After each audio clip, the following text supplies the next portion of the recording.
So, hi everybody. In this video, myself, Tahran Reed of Speaker Astrology, and Priya Kale from cosmicdiaries.com. Hi Priya. Hi, Darren. How are you doing? How are you? Good. We're going to be talking. Sorry for laughing because we just had a bit of a moment before, but Yeah, we had a funny little joke. It's actually a big joke, but it's good. In this video, we're going to be sharing with you some of our insights about the eclipses for February and what they mean for the year, as well as talking about Venus and her retrograde cycle that she's going to be going into at the beginning of March, and then ending off in a sweet spot with looking at the astrology of Valentine's Day. Yes. So yeah, we're pretty much looking at what's going on this February, which is going to be, we both obviously looked at the charts before we spoke, and then we touched on it a little bit before we started recording. Yeah. But it's a big month. It's pretty much setting up the whole year that's coming up, 2017. Right. And you know, as you can all see in your life, January has brought a big shift in our lives. Structures have changed, and now we're being thrust into a whole new world, and these eclipses are just really going to blast us forward. So yeah, it is like we were joking before that the song for at least the first half of the year is going to be from Aladdin, a whole new world. Exactly. Hopefully in a good way. Just so we're smiling on that magic carpet, right? Exactly. We don't know where we'll end up. Buckle up, everybody. Yeah. But, and one more thing that I do want to mention, and since we're talking about astrology, it makes sense. Yeah. So as we begin the month, the sun is in Aquarius. And we just had a new moon in Aquarius on the 27th of January. Right. We're in February now. But so for me, personally, I just moved into a new house. And so I am currently not very set up, and I'm working out of my bed, which I guess works for the Venus video, right? So that was my disclaimer for the video. Right. In case anyone's wondering why she's in bed.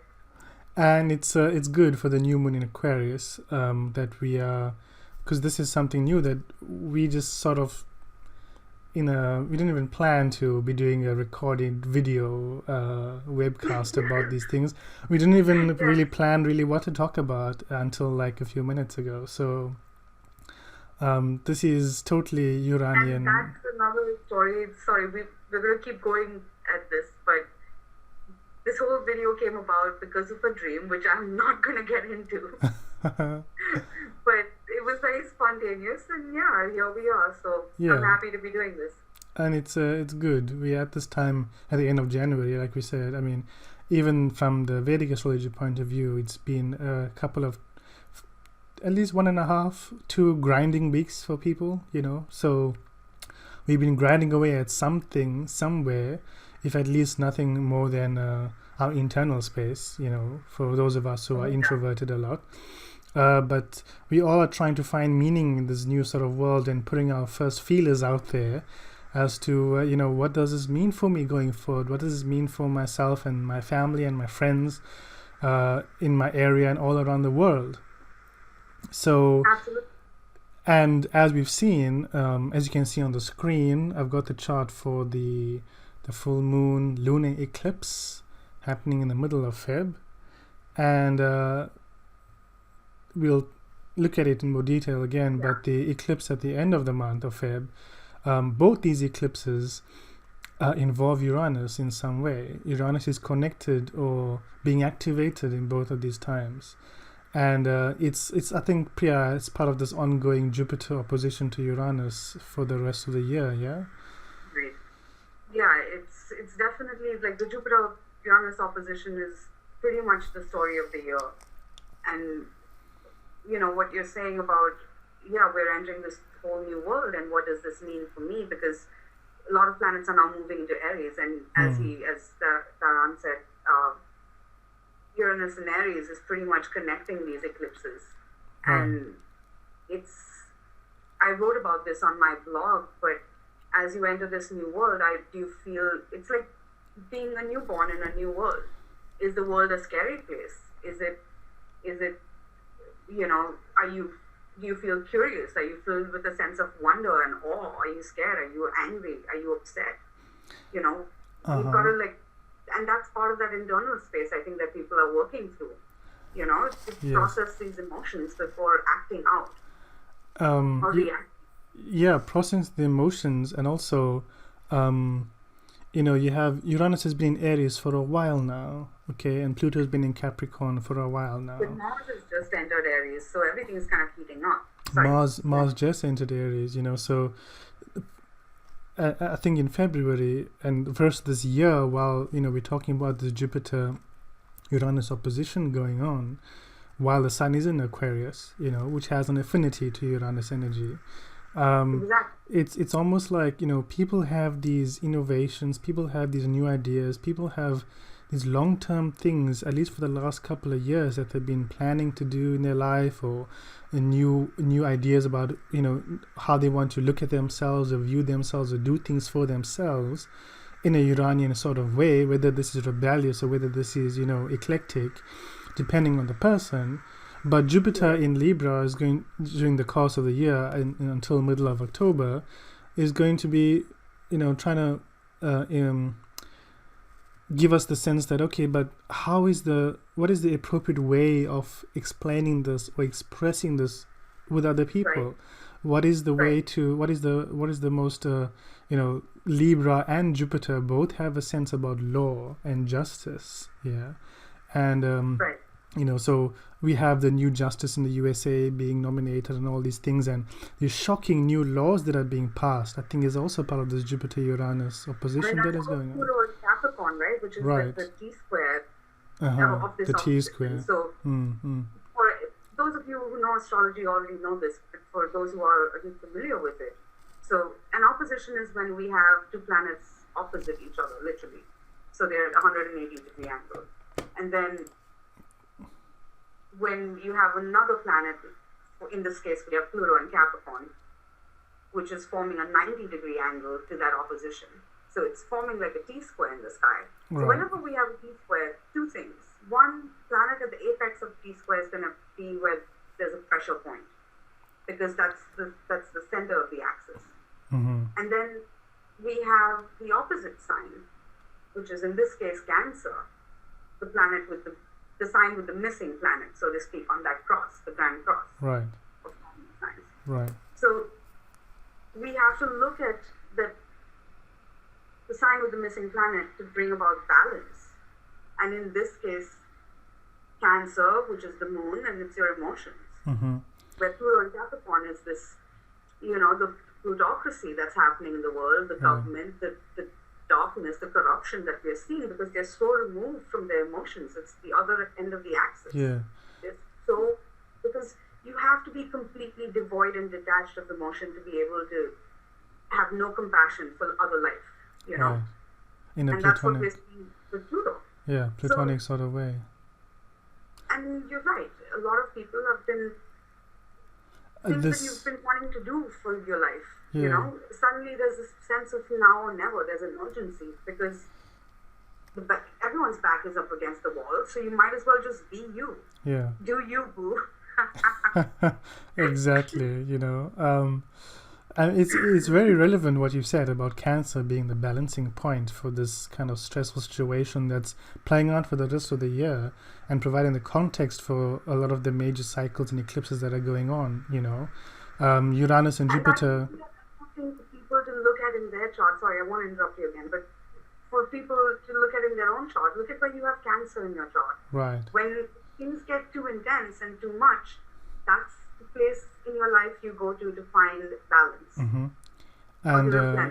And in a Cancerian way, wherever that is in your chart, those people or those situations in your life, you have a sense of belonging to, And I think and what I was going to say was this Jupiter-Uranus opposition occurring in Aries Libra, which is the natural first house, seventh house of the zodiac, is challenging us to rethink how we relate to one another, to actually, these Plutonic, laws and overlaws that are so-called ruling the way the world works, and we, to not get obsessed about that and to focus more Right. about how we are relating to one another, especially while Venus is, still in Pisces, at least, to give Jupiter, Right. some mutual reception to Jupiter, Right. to reconsider the other person with some empathy and compassion, and at the same time, in a Cancerian sort of way, we are still one tribe as a humanity, whichever country we come from, and to honor that common past that we all are sharing, and maybe that will give us some grounding for the year. Sorry. No, Yeah. I didn't mean to interrupt. You can edit this bit out. Keep going. Yeah, that's all I wanted to say. Oh, man, I'm so sorry. I was just going to say that you're right. And the sun is in Aquarius, which is all about the humanity and the tribe, which the eclipses are all tying into. So I was just... Yes. Yeah. The Aries got impatient, so I'm sorry. Yeah, no, it's fine. Fire is good, but so how we're even, Priya and I, how we're relating on this webcast to one another, we can see the fire happening, but also the Jupiter Libra is also trying to happen as well, we are here rendering this Jupiterian sort of service to you, and the guys Moon are is in watching. Aries right now as we record this. Incidentally, it's on both of our planets, so Right. we're definitely fired up at the moment. Yes, Which is good. It's good. It's good. We're bringing a sort of inspirational, and we want you to be inspired by watching this video and not be so kind of downcast from all the crap that everyone's talking about and everyone's focusing on.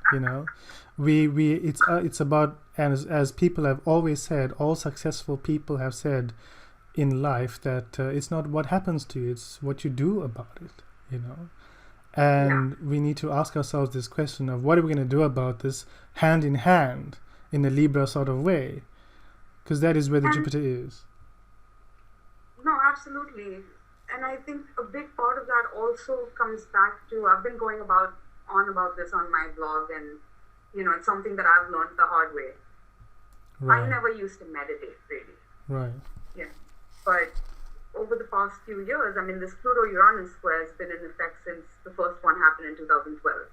Uranus entered Aries in 2010, and this has been slowly building up. What's happening in the world, what's happening in your life has not happened overnight.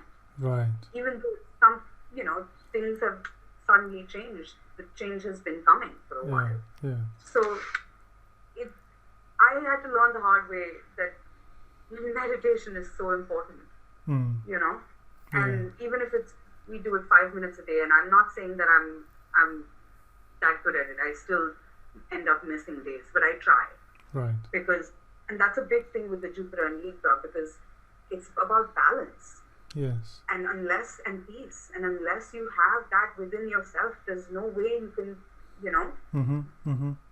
That's a create that's a very good point to add.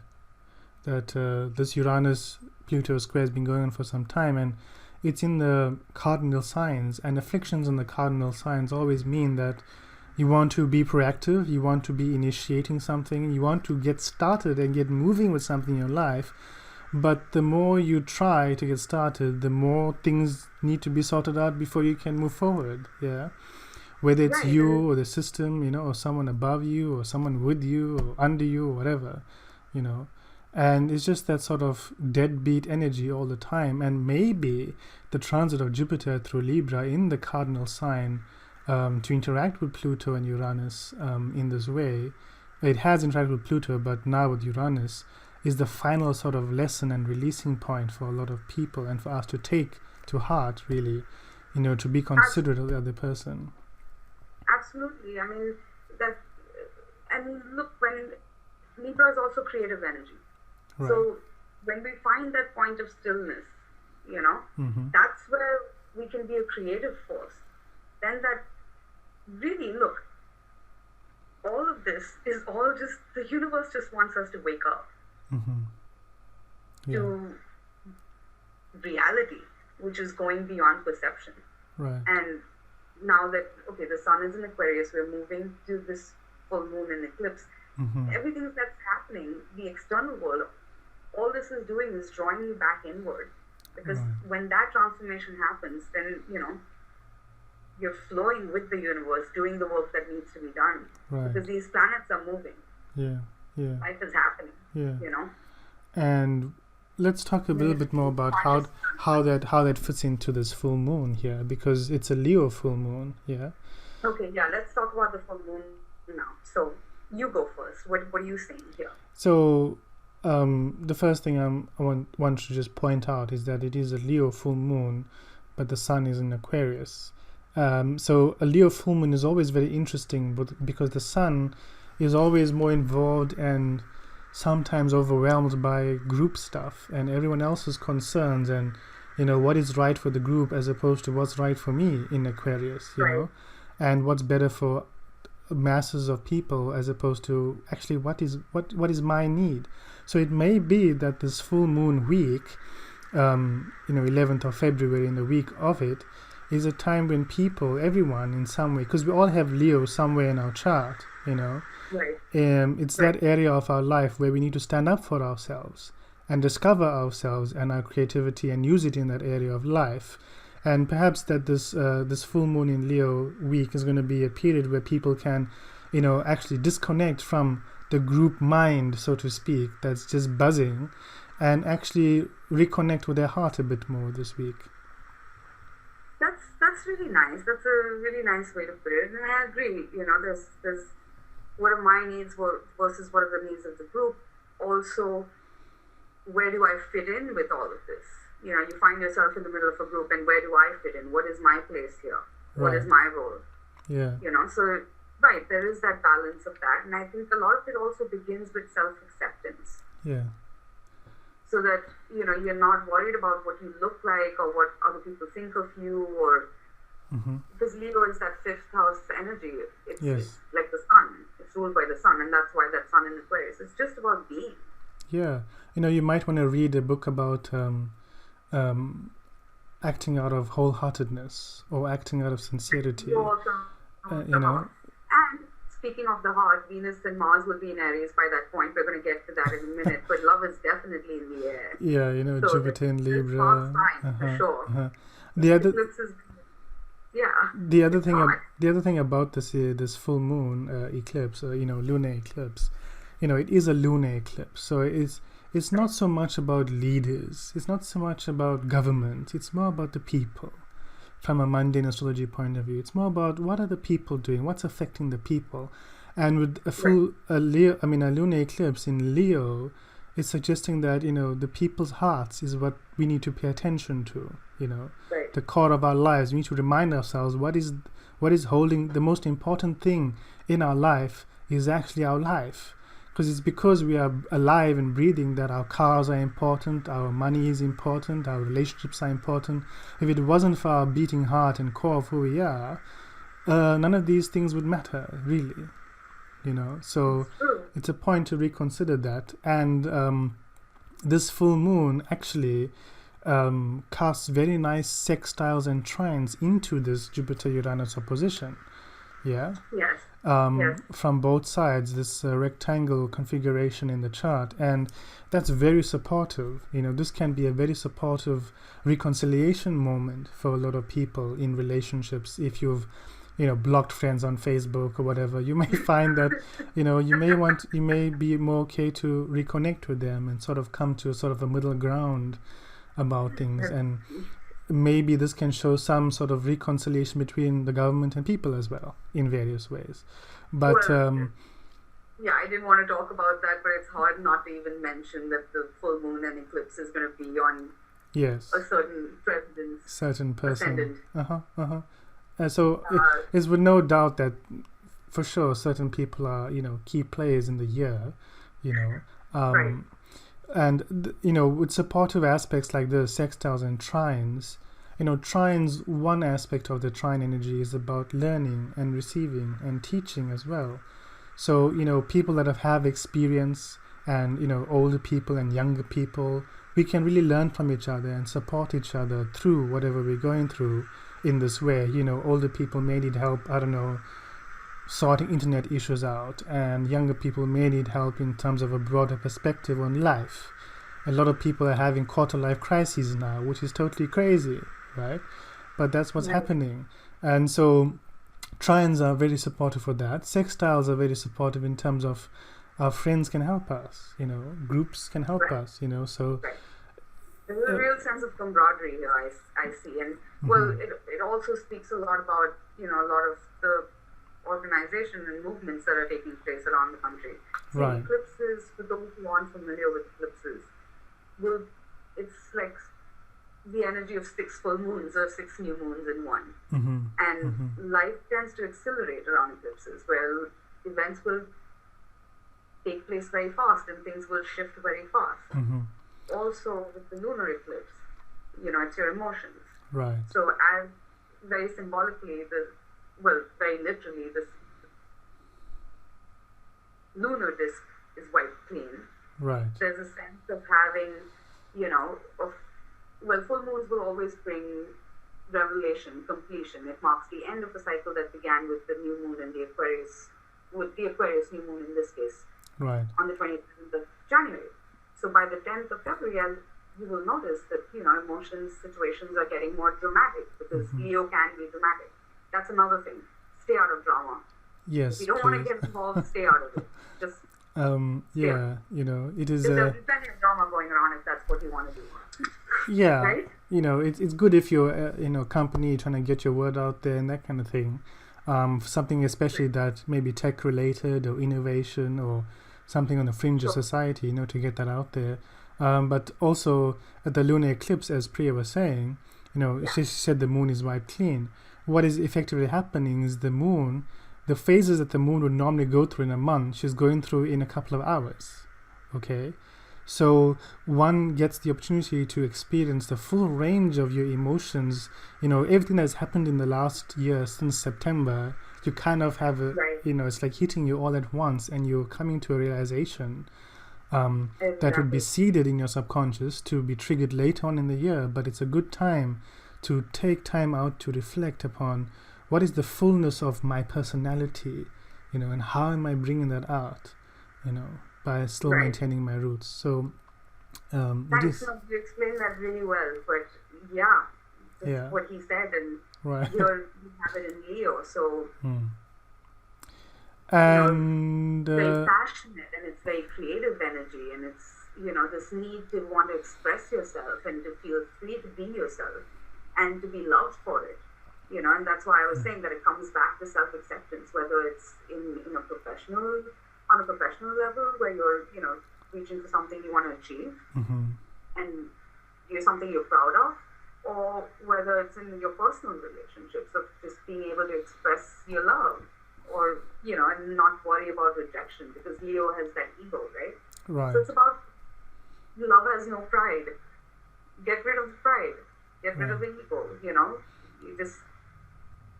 you can feel your emotions. Doesn't mean that someone's necessarily reciprocate or not, but you have to acknowledge what you feel. Yeah. So, and I guess we're going to talk about the Venus Mars. We can't ignore that Venus is now in her direct shadow.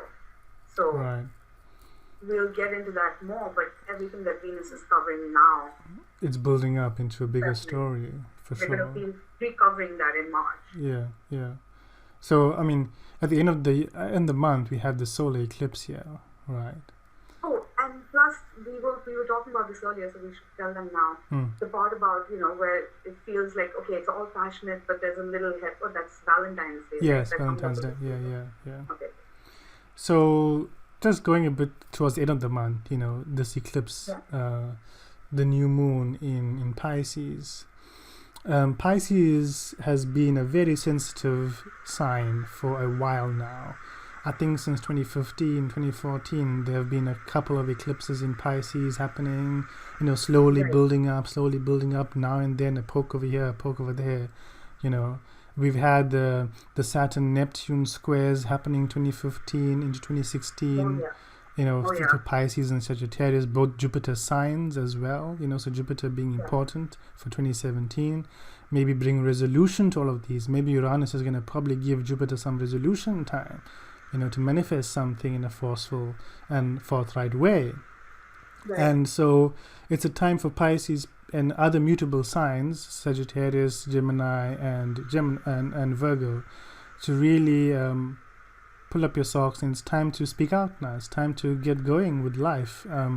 This kind of indecision has been going on for too long. Yeah. The Saturn-Neptune sort of indecision time. So I think, I don't know, Priya, if you want to add anything to that. Yeah. Yeah, I was going to say, well, again, for those who are not familiar, just to remind you that now this eclipse, which is the first eclipse we spoke about was the 10th of February. That's the full moon Leo eclipse. Now this eclipse occurs 2 weeks later, on the 26th of February. Right. So we're essentially, in your life, pay attention, because the revelations that come out of the 10th of February, it's like we're taking in all those revelations, and we're, seeing what we need to let go of and release before the new cycle begins with the new moon and eclipse, right? So that's just something for people to remember, that it's always a continuation. It's always a cycle. See what comes up around the 10th. It's quite a nice, instead of saying maybe see what comes up, because it's happening in Pisces, I think people need to pay attention to how they're feeling and sort of feel what comes up more, really. We haven't had, there's no other water happening in the chart, okay, except what's happening in Pisces, so people want to feel loved, people want to be held, people want to feel cared for.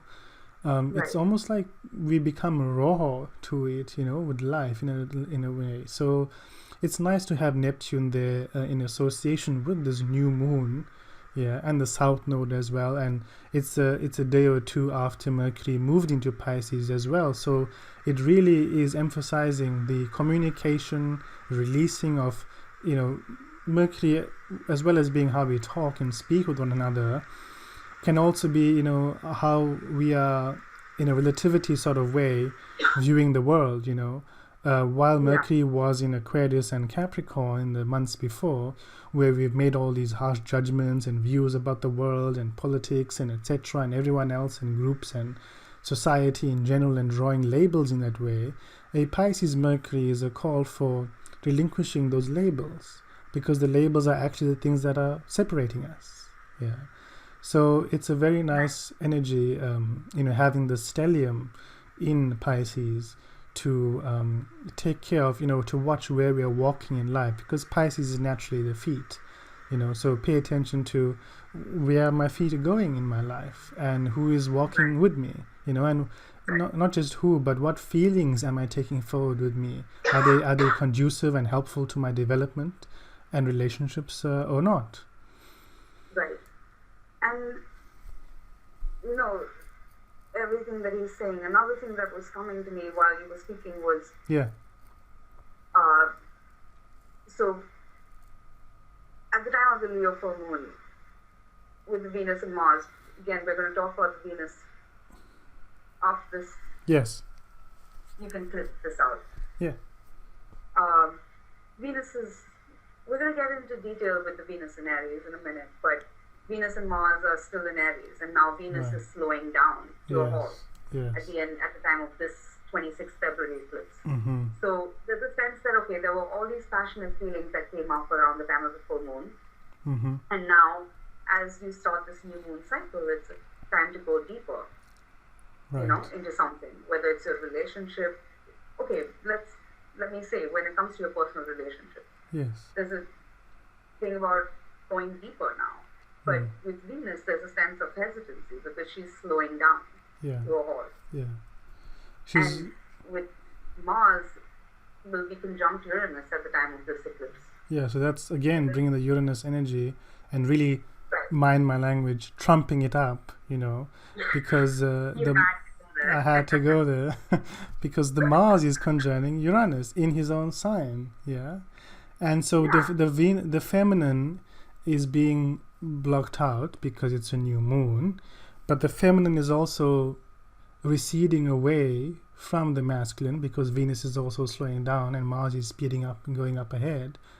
So it's quite a sensitive time. Sorry, go on. You first. No, go ahead. No, I'm awful. Please finish. I feel awful otherwise.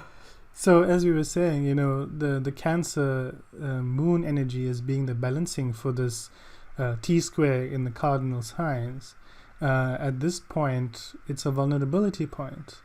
And it so happens that this vulnerability point is happening in Pisces and Aries, which is about the collective and also about myself. It's about the collective group kind of, if you think about Pisces, new moon and Neptune and South Node and releasing, it's like, what is the collective wound?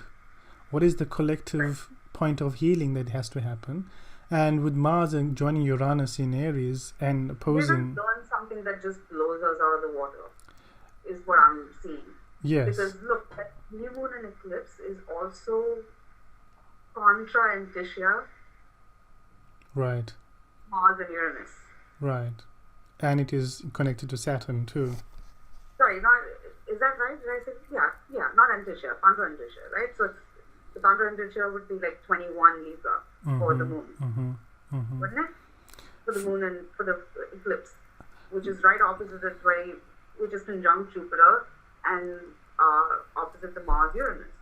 So, and then Pisces moon is ruled by Jupiter. Yes. So actually, this eclipse is joined. This is major. Is actually. Like, this is major. Yeah. And I would see that with that Mercury in Pisces heading towards the South Node. Okay, the larger transit of Mercury in Pisces, what you said is true. It's about resolving those perceptions that divide us. Yeah. But also, it's all by the South Node, and it's really important for people and to be very, very aware. Things are not as they seem. Yeah. You know? Yeah. If you're not sure about something, go slow. That's also that Venus. Right. And she's because if you don't pay attention, then in another 4 days, Venus is suddenly she halts. She turns around. So it's like, oh shit, you learned something, and like, wait a minute, I gotta go back to the drawing board. Right. Yeah. I mean that's a very, very important point you pointed out, that this eclipse is actually at the antition of Jupiter. Yeah. And the Mars Uranus. So I mean it's a shadow aspect, being an anticia, and it's a new moon which is casting a shadow over the whole of and there's an eclipse, so it's very shadowy in a sense. It's very relevant. It's a very powerful. I mean, I know the August eclipse is gonna be a banger, but this one is I think in a Piscean sort of way can kind of blindside people a bit. Yeah. So the more you're paying attention to your feelings leading up to this eclipse and being empathetic with people and the people around you and paying attention, and maybe in a Piscean way doing your sort of private, intimate meditative practice or whatever practice you do to actually connect to your heart space, that would really go a long way in alleviating or at least providing you internal strength for whatever this change indicated by the solar eclipse is bringing into your life. And exactly what you said, because the more people, if you get into that meditative space, if you stay centered, then this can be a very liberating thing. Because, it's going to plug into that feeling of, it's Pisces, its potential is endless. Right. Like, I've got a sea of possibility. I can be anyone I want to be. Right. It's about how I would say that if it's always better. First of all, if you base your happiness on anything external, it's going to be transient. There's nothing lasts forever. Right. So you've got to find that within, first of all. But even aside from that, it's a lot about clarity, which you're only going to find through meditation. In fact, if something seems too good to be true, trust your instincts. If you're really sure about something, I would say be. Right. Yeah. Go slow. Yeah. I mean, as you were saying, trust your instincts and too good to be true. These are very much Piscean, Mercury, Piscean, and Neptune themes, in life. Right. And I think in close association with the new moon, we are being called with this eclipse, or being challenged by this eclipse and its events, which will play out in the weeks following it, is that certain things may happen in our life that may shake the intentions that we thought were necessary for us in terms of our goals, in terms of the things we wanted to do. So, you may find that in sorry? It's like breaking free of the illusions. Yes, it can be quite revealing or revelatory in that sense, but also some disillusionment is expected, and so because it's not, Neptune, we talk about disillusionment and spirituality and enlightenment and, psychism and all these things with Neptune. But the primary aim of it is to bring your expectations down to a level where they are realistic, because it's basically showing you that, well, the thing you thought you wanted for the last couple of months, well, you didn't really think it through, and now I'm actually showing you that you need to get more real about it. And maybe that real can mean that what is being asked of you changes, okay, so that the goalposts are changed by somebody else and you have to adjust, or that you become aware that you're actually not able to produce the results to the level that you thought you were able to, for whatever reason. And that means that you have to accommodate some level of change within yourself about the assumptions that you are making about how to commit your energy in this way. And, keep a portion of, because it's in Pisces and it's a new moon, keep a portion of your energy for yourself going forward, and don't put everything out there. Right. Yeah. Yes. Okay. Yes. It's I think that's good. It's just clarity on those illusions, not being in any denial, because it's a new moon, new start, new cycle. There is a dream that's birthing. You've got to. Sorry, I'm saying all of this because I just want to. It came to me. Before the new moon, it's a good time to look at what's draining your energy and just let it go. And wipe that slate clean and make that fresh start. It can really be a very creative time and a creative new cycle that's opening up. Yes. Where now we're going to get into the Venus Retrograde. Yeah. Where she's slowing down, and you're learning that there's a lot more to discover here. So let's get to Venus. Okay, so we'll start at the beginning of the month, because as we record this, she's still at the end of Pisces, nearing 29 Pisces. Right. But she enters Aries on the 3rd of February. So, what you're seeing up here, besides our wonderful faces, is you're seeing also the chart for Valentine's Day at solar noon, both in New York State and in London. And I just wanted to say, I've been looking at the transits, because it's almost like there's a big soap opera happening with Venus.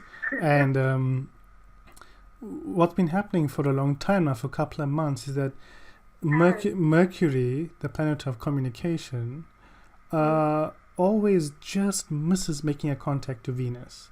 Always just misses, for the last couple of signs that he's been going through, is just missed making a sextile to Venus or some connection to Venus, at least by Ptolemaic aspect. And they only come together actually on the day before the first eclipse, right? So they finally make a connection 4 days before Valentine's Day. So that's really good news, right? Yeah, I didn't even make that connection. Oh, I didn't realize that they've just been missing each other. Yeah, there's just miscommunication, or so if you really like somebody, a couple of days before Valentine's Day, you can't tell them finally, It's that whole classic issue that happens on Valentine's Day. And I think it's funny that the symbolism of the astrology is kind of also telling the same story. It's true. It's like you've got the Leo full moon is ignited that passion, and you want to say this. And the moon's in Libra on Valentine's Day, which is all about relationships. And, it's opposite Venus and Mars. So definitely there's distance and trine Mercury, as you said.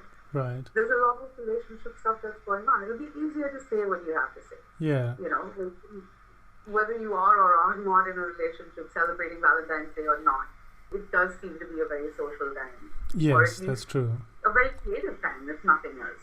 Yeah, yeah. So Venus and Mercury traditionally can be quite skillful when they connect, so skilled handicraft or applying, making some sort of expert conclusion in the work you're doing. Yeah, it can be artistic, creative, but intellectual at the same time. So the joining of the mind and the hand, the creative hand is what this Venus-Mercury connection can be as well. Right. The other thing I found that was very insightful was that Venus goes retrograde at 13 degrees of Aries. Okay, so that's a good thing because this feminine Venus in Aries is sort of avoiding that Pluto square. Yeah, so before she hits Pluto and goes all berserk and reactive, in that way, with so much Martian energy involved upon her, she decides to say bye-bye, I'm going back into Pisces, and she slows down and kind of retreats in that way to the sign where she's more comfortable. And I think that says a lot about, again, the recognition with Jupiter in Libra and on Valentine's Day, the moon in Libra, is that we are placing, as a collective, more emphasis on how we relate to one another, more than what we want to do and what we want to, prove yourself kind of thing in a masculine sort of way. So I think that's very supportive. I mean, since we're talking about the Venus retrograde, of course we're talking about Valentine's Day, but this is in effect all month, where Venus currently is at the end of Pisces, but once she enters Aries, it's said to be the sign of her fall. So it's not the most, in Pisces she's exalted, so it's easier for her to bring out her best qualities. Yes. Where she's creative and she's loving and compassionate and flowing. Now when she enters Aries, it's not a very comfortable placement for Venus. Right. Because there's a sense of, having to be a woman in a man's world. Yeah. Or to have, you're breaking the norms of what, because Aries is a very masculine sign, like the Mars rule sign. And then you have Venus, the feminine principle, and here she's in Aries, so, And it's doubly so because traditionally, as Venus approaches her retrograde cycle ahead of the sun, she's an evening star in the sky. So people would have been noticing, if you've been looking at Venus in the evening at sunset or after sunset, you'll be able to see Venus quite brightly at this time, and up till she goes retrograde, end of Feb to early March. Really, she'd be very, very bright in the sky after sunset. And traditionally, people saw this as the more feminine Venus because the sun light is now gone. And it's completely this lunar night environment in which she is shining. So the feminine light of the moon or of nighttime and this Venus having the light of herself, the self-luminosity of Venus comes into play as well.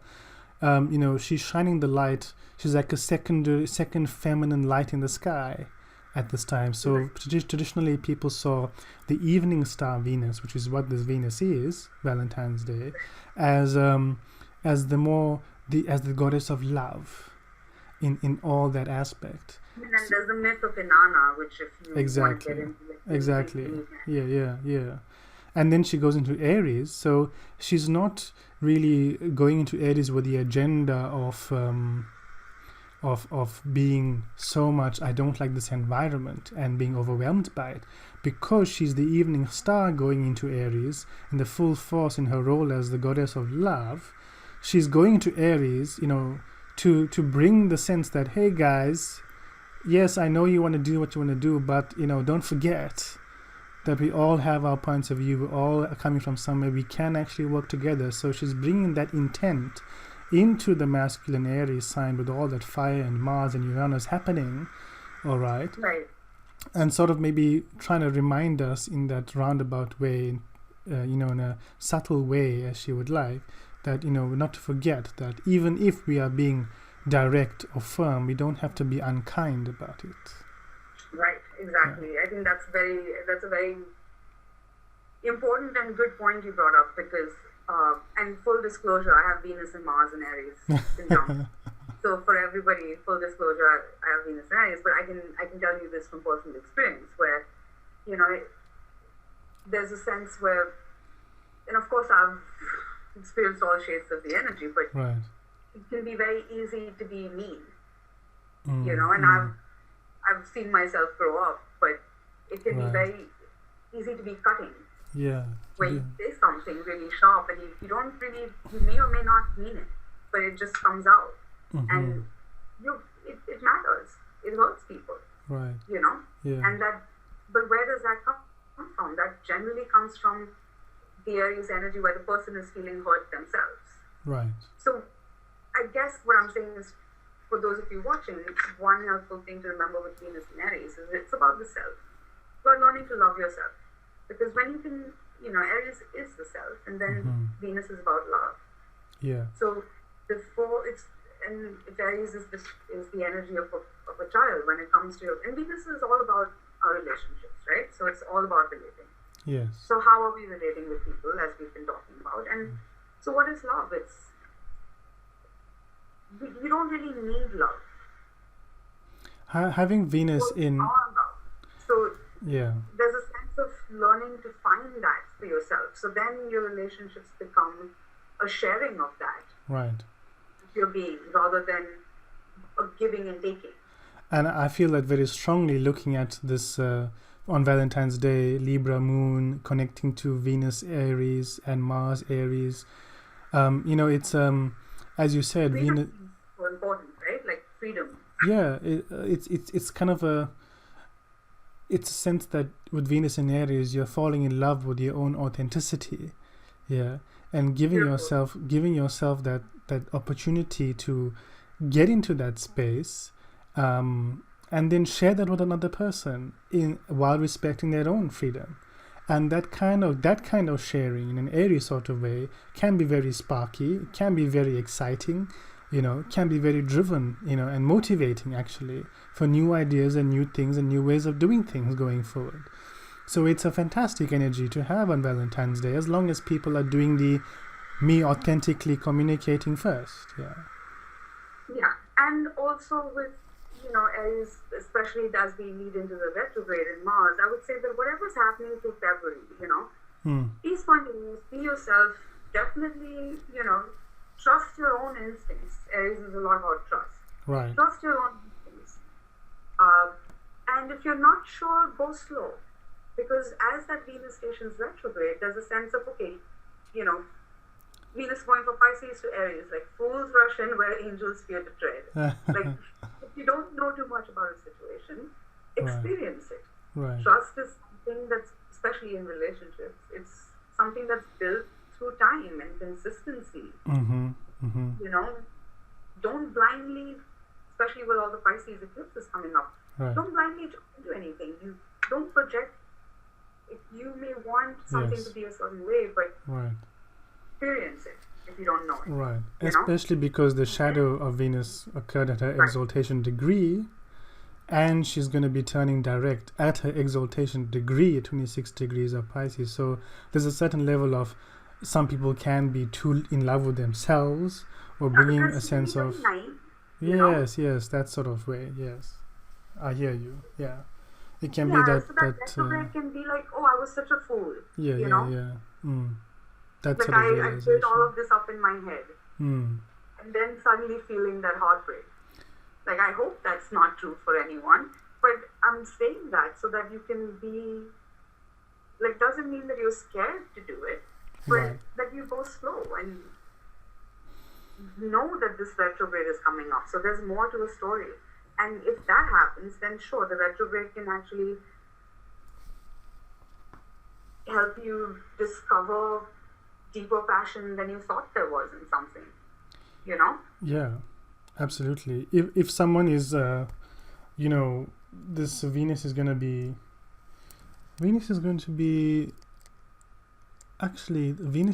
be going retrograde while the Sun then moves into Aries as well.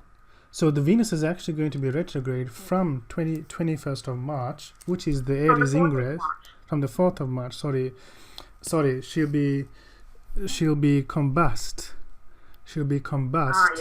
From the 21st of March to about the 1st of April. So it's like April Fool's Day, right? But she's combust from the Aries ingress to April Fool's Day, where you're not going to see Venus in the sky. Okay? Right. And it's that part of the Venus cycle which traditionally was about cleansing oneself of all emotional attachments and relationships, and understanding and reconnecting to yourself and the self-love that a combust Venus is all about. You know, the combustion cycle, besides burning away the things that we don't need in terms of relationships going forward, it's also all about cleansing ourselves of strings that are too strong attachments, golden shackles, whatever you want to call them. It was quite an esoteric thing in meditation and things like that, but this period from 21st of March to the 1st of April, I think people can really take the time to sit to themselves in an Aries Venus sort of way. Absolutely, and more that you're saying this, it definitely I feel like the story is playing out between, so the whole Venus transit, she enters shadow, she's already in shadow, but she's going to do this whole back and forth between now, 4th of March she stations retrograde, 15th she stations direct, 18th she clears shadow. In this time she'll be going back and forth through Aries and Pisces. In April she's back in Pisces. But this whole thing is, especially as we lead up to this first retrograde point on the 4th of March, and you can edit out if I've repeated myself, okay? Uh-huh. So this 4th of March, there's also, I have to say it, with Venus retrograde cycles, there could be a sense of betrayal of trust, or these are also things that you need to be cautious about. Right. And it is the journey from Pisces to Aries. Hopefully Yeah. not, but that's why I was talking about trust earlier. If you don't know someone, if you don't know something, don't be too quick to think, oh, this is the one. Mm-hmm. Especially now that we're talking about Valentine's Day and relationships, you get caught up with the one. It's definitely There a is good no day such thing. It's definitely a good day to have fun. Yeah. That's for sure. Valentine's Day is a good day to have fun, and I'm talking about the whole story. Yeah. The whole story between now all of February, right? Which is what we're talking about. Yes. So it's all important. of February, whatever you're going through, experience it, have fun with it, know. Yeah. But know that there's more to a story that you don't yet know. That way you won't be caught off guard, and you'll just learn what there is to learn.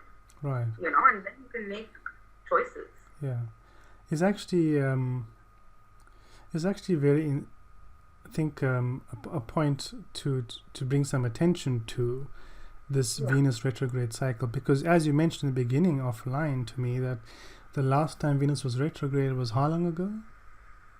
Well, that was Venus was retrograde in 2015 in Leo, but in like August, September. I was talking about the Venus-Mars conjunctions. That was in Libra. That was 2.5 years ago. Right. So now we have. But one thing that would be helpful for people who are watching is Venus. Those who aren't familiar, Venus retrograde cycles happen about 18 months apart. Mm-hmm. And about every 8 years, Venus will retrograde back at almost at the same degree in the zodiac. So the last time Venus was retrograde in Pisces and Aries was in 2009. And then before that in 2001. And then before that in, what's 8 years before 2001? 93? 93. Mm-hmm. And then before that, 77. Right. No, not 77. Do the math. But, you're going 8 years. 8 years at a time. It would be helpful to look at your own life and see what was going on in those 8 years. Mm-hmm. Those 8 year segments. 8 years because ago. You can get a sense of where this transit is happening and how things have changed and how you responded to it back then and what's coming up now. For example, in my case, 8 years ago, in 2009, is when I got into another relationship. Which didn't go so well, so that should tell you something. Or that should tell me something now that I realize it. Good to know. You see, always learning something here. But the also interesting thing is that Venus, after her retrograde, once she goes retrograde, she's never going to actually meet the sun again for the rest of the year, actually. She's not contacting the sun directly by conjunction for the rest of the year. So what do you make of that? So what I make of that is, the feminine is now playing catch up. And I think this is going to play out, obviously, politically. The feminine is going to be behind. Yeah, because certain masculine sudden changes need to be happening, all right, whether we like it or not. But feminine things such as, reconciliation, at least Jupiter in Libra is going to be some sort of a hope, right? But he's going to be moving out of Libra in October. So right, yes, and into Scorpio, some big changes on the horizon. That's a big change, yeah. That is a big change. And so with the feminine being on the back burner, so to speak, playing catch up to the masculine sun, for me this means, we need to pay more attention to things like the environment, more attention to things like our food, our nutrition, how we're caring for people in our lives. We need to pay, because it's not going to be something obvious. We're going to be challenged, okay, to play catch up in these areas of our life. So it behooves us to take more attention and more time of our day to make sure that, if you want to say that you care or you love someone, pick up the phone and say it. Okay, don't wait, okay, for something to happen and then try to fix it afterwards. That's how I conceive this Venus playing catch up to the sun for the rest of the year. That's very interesting. No, definitely, that's very. Sorry, I'm not spacing out, but I'm just kind of taking it in. Yeah. But no, that's good. And another thing I was going to say about the Venus retrograde cycle is and Nick Dagan Best. Yes, of course. He's done a lot of research on Venus retrogrades, and yes. I'm sure if you Googled him, you'd find his YouTube channel if anyone's really interested in Venus and Mars, how it plays out historically. Right. But the Venus retrograde cycles will come with, women. Well, Venus is about women, right? So you will find women in the news. Right. And there will often be very scandalous events, or quote-unquote scandalous events. Right. Involve women, where again it's the woman that's being put on trial. Yeah. And so there's a lot of that energy that plays in with the Venus retrograde as well. So look at where the retrograde is happening. Look at where Aries is in your chart, and you will see shades of the energy play out. Right. And that's the Venus. Well, is that all? So what we talked about? We talked about the eclipses. We talked about Venus retrograde, and we talked about Valentine's Day. I think that's a lot. A lot of context, not just for February, but for the whole year. I think we talked about Valentine's Day too. So, February, I have one word for it, which is awakening and shifting. Yeah. And so it's definitely a time for awakening in some way, because Aries is emphasized, Uranus is emphasized with these eclipses. No matter what is happening, in terms of the rest of the chart, the rest of the horoscope symbolism, it definitely is a time to respect authenticity in your life. And that is something that if you take care in February, I'm sure will hold you in good stead for the rest of the year. So as Tahran just said, about February, I totally agree with him. We're being cannonballed into a whole new world on a larger scale. And in that, it's like, okay, there's so much that's out of control, but then there are things that are within my control. And that is me being authentic, me doing the things that I love, me creating the life that I love, me, I can't wait for the governments and the powers that be to make everything okay. Right. I've got to be that source of creating that life, the world that I want to live in, So there's part of that, and all of that comes back to the self, which is the first Leo eclipse, is grounding myself. Who am I? You're never going to be like everybody else. You're never going to please everyone. You can just be authentic, which is what Tahran is saying. Yeah. And then we come to the end where there's a Pisces new moon. It's time to dream a new dream. Know your potential. And then seek clarity and go for it. Right. And when it comes to relationships, the whole build up of the Venus first shadow, I would say, you know,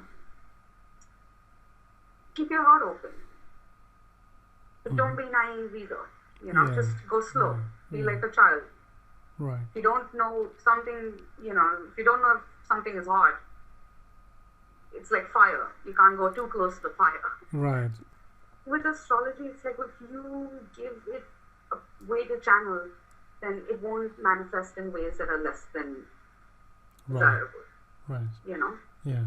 So, yeah, love yourself, love each other, play nice. Yes, play nice. And play, and even play. Yeah, play. Yeah. All right. But that's it, I think. Yeah, And I that was hope good. you That was guys good, enjoyed Priya. this. And it turned out better than, it turned out more organized than we thought it would. I know, and it was fun too. That's very good. Yeah. So for all the viewers, hope you enjoyed this video. I'm sure it's the first of many more to come. But instead of just doing plain horoscopes, so we'll keep doing more. Yeah, like, subscribe, share, get the word out, because we want to create videos that are, thematic instead of just plain old horoscope videos, so something more meaty, something more big picture, and then we focused on Valentine's Day at the end of that to give you some of the juice. So have a good Valentine's Day and have a good February, everyone. Yes. See you next time. Bye-bye. Bye-bye.